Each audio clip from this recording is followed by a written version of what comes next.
histoire. L'histoire d'une des plus grandes fêtes au monde, Noël. C'est personnellement ma fête préférée. Moi aussi. Tout le monde sait que Noël, c'est la fête chrétienne de la naissance de Jésus. Mais on ne va pas seulement parler de Jésus. On va aussi parler des fun facts, de les sapins de Noël, les cadeaux et les vieux bonhommes barbus que tout le monde connaît ces temps-ci.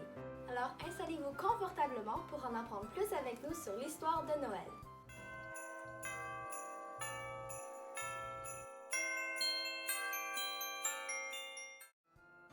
Mais avant tout ça, pourquoi Noël s'appelle, Noël?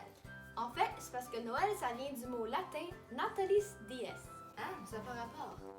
C'est parce que ce mot-là en latin, ça veut dire jour de naissance. Je sais que ça sonne pas vraiment comme comment on dit Noël maintenant, mais avec le temps, le mot a comme évolué pour sonner comme on le dit maintenant, donc Noël.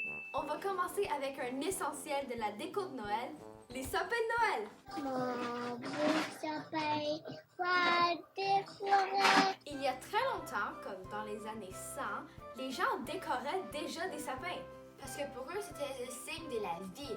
Parce que, tu sais, c'est le seul arbre qui ne mourrait pas en hiver. À travers les années, les gens ont vraiment changé de décoration de Noël. Ça a commencé avec des pommes rouges. Voir un arbre avec de la nourriture était vraiment joyeux parce que ça représentait le paradis plein de nourriture à volonté. En 1520 environ, les gens ont ajouté des pâtisseries et des gâteaux pour célébrer la récolte et l'abondance. En 1700, les gens ont ajouté des chandelles pour représenter la vie. Maintenant, les gens mettent vraiment n'importe quoi. Et qu'est-ce qu'il y a en dessous du sapin? Des cadeaux! Le rêve de tous les enfants. Vous connaissez tous l'histoire des 3 rois mages qui amènent des cadeaux à bébé Jésus. Dans le fond, l'histoire vient un peu de là. Mais la tradition a vraiment commencé au 12e siècle. Pendant le temps des fêtes, les religieuses laissaient des cadeaux à la porte des familles pauvres. Mais la vraie raison a commencé au 19e siècle. Les familles des paysans se réunissaient et se donnaient des cadeaux pour montrer leur affection. Dans ce temps-là, les cadeaux, c'était pas mal des jouets faits à la main, des pièces de monnaie, ou si t'étais chanceux, des oranges. On ne peut pas faire cette vidéo sans inclure le Père Noël. Ho, ho, ho, ho. N'importe où ce que vous sortez en décembre Ou en octobre. vous allez voir au moins un Père Noël. Mais il vient d'où? En fait, le Père Noël a été inspiré d'une histoire chrétienne.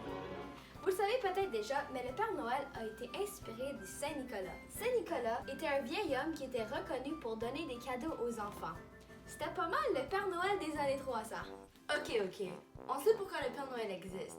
Mais c'est qui a décidé que c'était un vieux bonhomme barbu avec un manteau rouge? C'est tout à cause du Coca-Cola. Dans le fond, il y a beaucoup de pays qui avaient comme différentes interprétations de Saint-Nicolas, Father Christmas, Santa Claus ou peu importe le nom. Alors, en 1931, un gars qui s'appelle Haddon Sundblom a combiné ses interprétations et l'a collé sur une canne de Coke. Tout ça pour faire la publicité. Et ça a fini par être le vieux monsieur barbu qu'on connaît maintenant comme le Père Noël. Tu sais quand on a mentionné que Halloween c'est une vieille fête? Ben Noël ça l'est encore plus. Noël, c'est cool. C'est une fête que tout le monde peut apprécier en famille. Maintenant, vous pouvez vraiment sentir l'histoire de Noël couler dans vos veines quand vous décorez votre sapin ou quand vous enveloppez des cadeaux ou si vous envoyez une lettre au Père Noël. Peu importe. Noël Joël!